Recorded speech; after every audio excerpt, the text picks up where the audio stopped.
ना समस्त को एसटी चैनल थे स्वागत जन समस्त देखु एक खुशी जॉब नोटिफिकेशन आसला देखो एसएसबी ओडिशा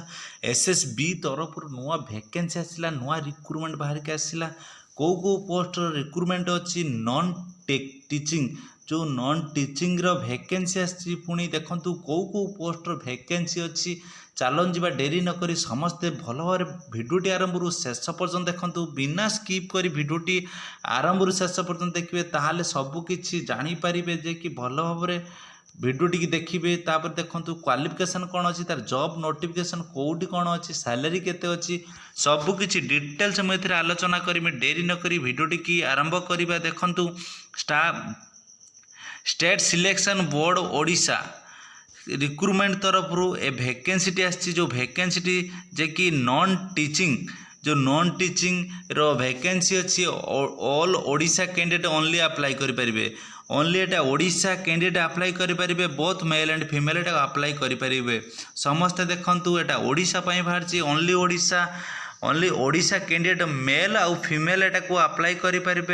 पोस्ट ना कौन अच्छी ना पोस्ट ना देखंतु जूनियर असिस्टेंट पोस्ट आउ पीटी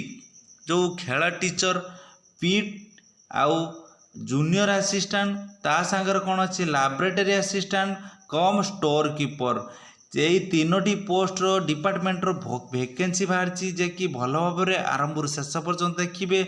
जदि का भिडियोटी आपण मानक किसी भी मात्रा रे भल लगे ताले गोटे गोटे लाइक करेंगे आ कमेंट माध्यम जनइबे आपण मानक भिडियोटी केमिति लागुची तापर देखंतु जो तीनोटा डिपार्टमेंट रो वैकेंसी बाहर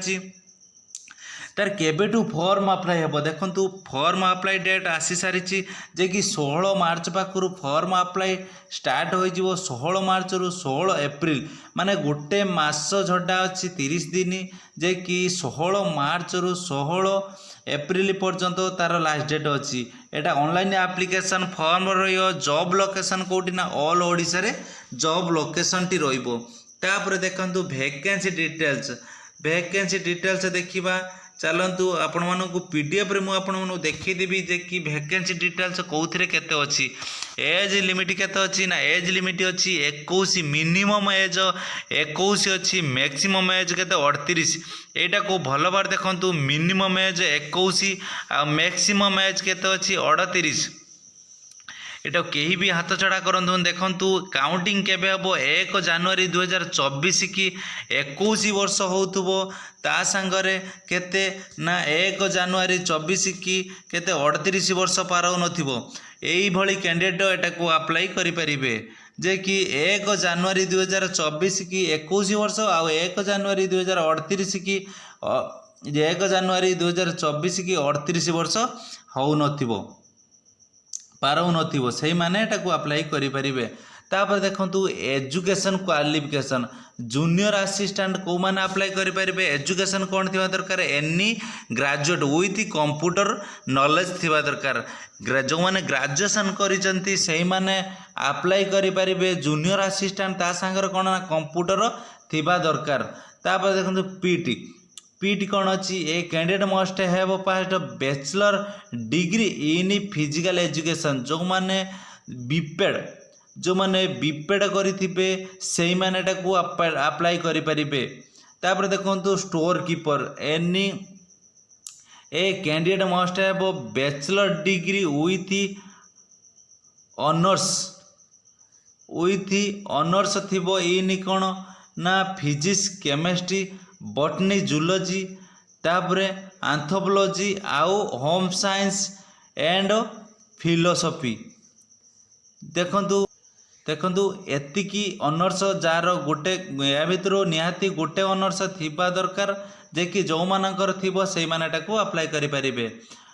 तापरे देखंतु फीस केते अछि कैंडिडेट देखंतु जनरल ओबीसी ईडब्ल्यूएस रो 1000 टंका अछि भल बार देखंतु ओबीसी ईडब्ल्यूएस आउ जनरल पिला मानकर 1000 टंका अच्छी एससी एसटी पीडब्ल्यूडी रो 500 टंका अच्छी टोटाल वैकेंसी केते ना 100टी वैकेंसी अच्छी एटा को भल बार देखंतु आपण माने जदि का भाबुथिबे ए वैकेंसी टी कम अच्छी आमे अप्लाई करिबुन ना आपण माने भूल भाबुचंती देखि वैकेंसी 100टा वैकेंसी ने आपण माने भाबी लेबे जे कि 100 1000 ଭ୍ୟାକେନ୍ସି ଅଛି ଯେ କି 1 ଲାख ଭ୍ୟାକେନ୍ସି ଅଛି ମୁଁ ଏଥିରେ ମୋର ଗୋଟେ ପୋଷ୍ଟ ଅଛି ସମସ୍ତେ ଏଟାକୁ ଭଲ ଭାବରେ ଦେଖନ୍ତୁ ଯେ କି ମାଇଣ୍ଡରେ ସେଟଅପ୍ କରିନେବେ 1 ଲାख ଭ୍ୟାକେନ୍ସି ବାହାରିଛି ଯେ କି ସେଇ 1 ଲାख ଭିତରୁ ମୁଁ ଗୋଟେ ଭ୍ୟାକେନ୍ସି ୟା ଦେହରୁ ପୋଷ୍ଟ ନେବି ତାପରେ ଦେଖନ୍ତୁ ସିଲେକ୍ସନ୍ ପ୍ରୋସିଡ୍ୟୁର फास्ट रिटिन हम 200 मार्कर रिटिन अच्छी तापर स्किल टेस्ट अच्छी 50 मार्क डॉक्यूमेंट वेरिफिकेशन अच्छी एतिकी पर आपण मानकर जो 200 मार्कर जो रिटिन हम यहाँ को भल भाव तैयारी करूँ जे कि आपण मैंने यहाँ जे सिलेक्शन हो पारे समस्ते भल भाव भिडियोटी आरंभ शेष पर्यटन देखिए तापर आपण मैंने सबकि जानीपर जय जगन्नाथ जय हिंद जय भारत।